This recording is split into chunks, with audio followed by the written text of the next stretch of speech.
নমস্কাৰ সকলোকে। আসাম পুলিচৰ AB আৰু UB এক্সামত আহিবলগীয়া কিছুমান গুৰুত্বপূৰ্ণ প্ৰশ্নলৈ আহিছোঁ। আশা কৰিছোঁ সকলোৰে সহায় হ'ব, গতিকে ভিডিঅ'টো স্কিপ নকৰাকৈ শেষলৈকে চাব। আজিৰ ভিডিঅ'ৰ প্ৰথমটো প্ৰশ্ন, অসমৰ আটাইতকৈ ডাঙৰ পুখুৰীটোৰ নাম কি? আশা কৰোঁ চবেই ইয়াৰ এনচাৰ জানে। ইয়াৰ উত্তৰ হ'ব অপশ্যন বি, জয়সাগৰ। লগতে জয়সাগৰ পুখুৰী ৰুদ্ৰসিংহই তেওঁৰ মাতৃ জয়মতীৰ স্মৃতিত খন্দাইছিল। জয়সাগৰ পুখুৰী খান্দিবলৈ 45 দিন সময় লাগিছিল আৰু ৰুদ্ৰসিংহৰ দেউতাক আছিল গদাধৰ সিংহ।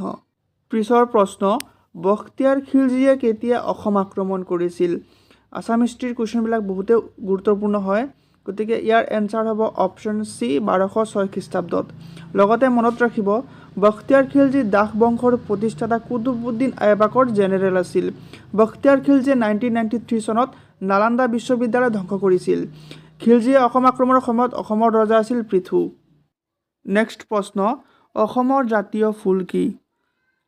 অপশ্যন নাৰ্জী ফুল, কপৌ ফুল, পদুম ফুল নে ভেট ফুল? আশা কৰোঁ চবেই জানে। ইয়াৰ এনচাৰ হ'ব অপশ্যন বি, কপৌ ফুল। কপৌ ফুলৰ ইংলিছ নেমটো হৈছে ফক্সটাইল অৰ্কিড, চাইণ্টিফিক নেমটো হৈছে ৰাইকোষ্টাইলিছ ৰেটুচা, আৰু 2003 চনত ইয়াক অসমৰ জাতীয় ফুল হিচাপে স্বীকৃতি দিয়া হৈছিল। অসমৰ লগতে কপৌ ফুল অৰুণাচল প্ৰদেশৰো জাতীয় ফুল। নেক্সট প্ৰশ্ন, গামোচাৰ GI টেগ নাম্বাৰটো কিমান? আপোনালোক সকলোৱে চাগে জানে গামোচাক GI টেগ দিয়া হৈছে। এতিয়া প্ৰশ্ন হ'ল গামোচাৰ GI টেগ নাম্বাৰটো কিমান? গতিকে ইয়াৰ এনচাৰ হ'ব অপশ্যন বি, 594। আৰু লগতে মনত ৰাখিব, GI টেগ যাক দ্য জিঅ'গ্ৰাফিকেল ইণ্ডিকেশ্যন ৰেজিষ্ট্ৰি, যাক চমুকৈ GIR বুলিও কোৱা হয়, এই GIR জিঅ'গ্ৰাফিকেল ইণ্ডিকেশ্যন অৰ্থাৎ GI টেগ প্ৰদান কৰে। আৰু গামোচাই 16 অক্টোবৰ 2017 চনত GI টেগ লাভ কৰিছিল। আৰু মনত ৰাখিব, গামোচাৰ লগতে আছাম মুগা চিল্ক আৰু আছাম অৰ্থডক্সকো এই সন্মান দিয়া হৈছিল। পিছৰটো প্ৰশ্ন, বাৰেচহৰীয়া ভাওনা অসমৰ ক'ত অনুষ্ঠিত কৰা হয়? গতিকে এনেকুৱা ধৰণৰ প্ৰশ্নবিলাক বহুতেই গুৰুত্বপূৰ্ণ আৰু ইয়াৰ এনচাৰ হ'ব অপশ্যন বি, জামুগুৰি হাট। লগতে তেজপুৰৰ জামুগুৰি হাটত পালন কৰা হয়।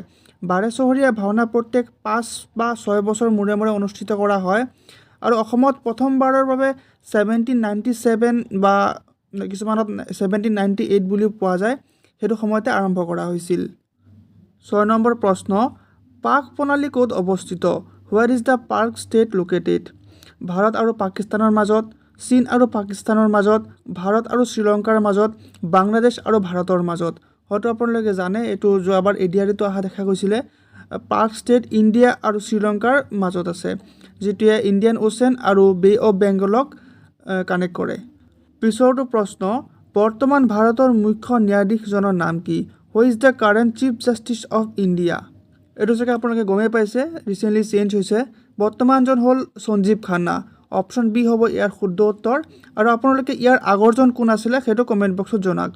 সঞ্জীৱ খান্নাৰ বিষয়ে অকণ জানি লওক। Justice Sanjiv Khanna is the 51st chief justice of supreme court, সেইটো মনত ৰাখিব। পিছৰটো প্ৰশ্ন, ভাস্কৰ বৰ্মনৰ সমসাময়িক ৰজা কোন আছিল? Who was the contemporary ruler of Bhaskar Varman? এইটো হয়তো চবেই গমেই পায়। ইয়াৰ এনচাৰ হ'ব অপশ্যন বি, হৰ্ষবৰ্ধন। তেওঁ থানেশ্বৰৰ ৰজা আছিল। তেওঁৰ দেউতাকৰ নাম আছিল প্ৰভাকৰ বৰ্ধন। প্ৰভাকৰ বৰ্ধনৰ দুজন পুত্ৰ আছিল, ৰাজ্যবৰ্ধন আৰু হৰ্ষবৰ্ধন, আৰু এজনী জীয়েক আছিল যিজনীৰ নাম আছিলে ৰাজ্যশ্ৰী। প্ৰভাকৰ বৰ্ধনৰ পিছত হৰ্ষবৰ্ধন ৰজা হৈছিল। হৰ্ষবৰ্ধনৰ যিখন আত্মজীৱনী আছে, হৰ্ষচৰিত্ৰ, এইটো বাণভট্টই লিখিছিল। গতিকে এই এডিশ্যনেল পইণ্টবিলাক আপোনালোকে নোট কৰি যাব, আগন্তুক পৰীক্ষাত আপোনালোকৰ বহুত সহায় হ'ব। নেক্সট প্ৰশ্ন, কোনটো অনুচ্ছেদে নেশ্যনেল ইমাৰ্জেঞ্চিৰ কথা কয়? Which of the article Tux about the national emergency?